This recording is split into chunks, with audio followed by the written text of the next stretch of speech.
భగత్‌ని, ప్రణవ్‌ని ready చేసేసి, నేను ready అయిపోయి ఇంట్లో దీపం పెట్టి, అలిపిరి పాదాల దగ్గరికి వెళ్తున్నాం. ఎందుకంటే, మా వాడికి మొక్కుబడి ఉంది. ఆ మొక్కుబడి తీర్చుకోవడానికి 101 టెంకాయ కొడుతున్నాం ఈరోజు.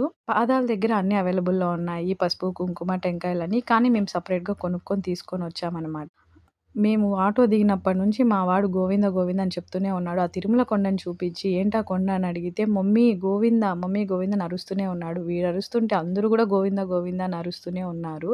తిరుమల కొండపైకి వెళ్లి కొట్టడానికి నాకు వీలు లేదని నేను పాదాల దగ్గర కొట్టాలని ఫిక్స్ అయిపోయా.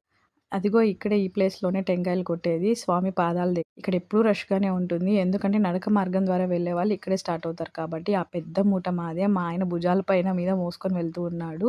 ఇంతమంది జనాల్ని చూసి మా చిన్నోడు ఏడ్చేసాడు. సో, వాడిని సెపరేట్‌గా కూర్చోపెట్టేసాము. నేను మా ఆయన టెంకాయలు కొట్టాం కాబట్టి వీడియో నేను తీయలేదు. రెస్ట్ తీసుకుందామని అలిపిరి దగ్గర కాసేపు కూర్చున్నాము. మా పెద్దోడు మాత్రం అస్సలు అలసిపోలేదనమాట. అందరూ గోవింద నామాలు చెప్తుంటే వాడు ఫుల్ ఎక్సైట్ అయిపోయి వాడు కూడా గోవింద గోవింద అని అరుస్తూ వాడికి వచ్చినట్టు ఏవో మంత్రాలు చదువుతూ పూజలు చేస్తూ ఉన్నాడు. వాడి విగ్రహానికి కూడా వాడు ఏవో వాడికొచ్చిన మంత్రాలు చదువుతూ పూజలు చేస్తున్నాడు. అందరూ గోవింద చెప్తుంటే అటు ఇటు చూస్తూనే ఉన్నాడు. గోవింద అంటే వీడు గోవింద అంటాడు. ఇంకెవరైనా గోవింద అంటే వాడు గోవింద అంటాడు. చిన్న బాబు మా ఆయన అన్న అలిసిపోయి పక్కన కూర్చున్నారు తప్ప, వీడు మాత్రం పూజలు చేస్తూ ఉన్నాడు. తప్పిపోతాడని వీడితో పాటు నేను తిరుగుతూ ఉన్నాను. అలిపిరి దగ్గర ఎప్పుడు జనాలు ఉండనే ఉంటారు కాబట్టి కొంచెం మనం జాగ్రత్తగా ఉండాలి. ఇదిగో వాడి విగ్రహానికి పూజ చేశాక ఇంటికెళ్దాం బాబు అంటే వాడికేం అర్థమైందో తెలీదు. విగ్రహం ఎత్తుకొని మాతో పాటు వచ్చేసాడు. మేము ఇంటికెళ్ళిపోయాము. Happy Saturday.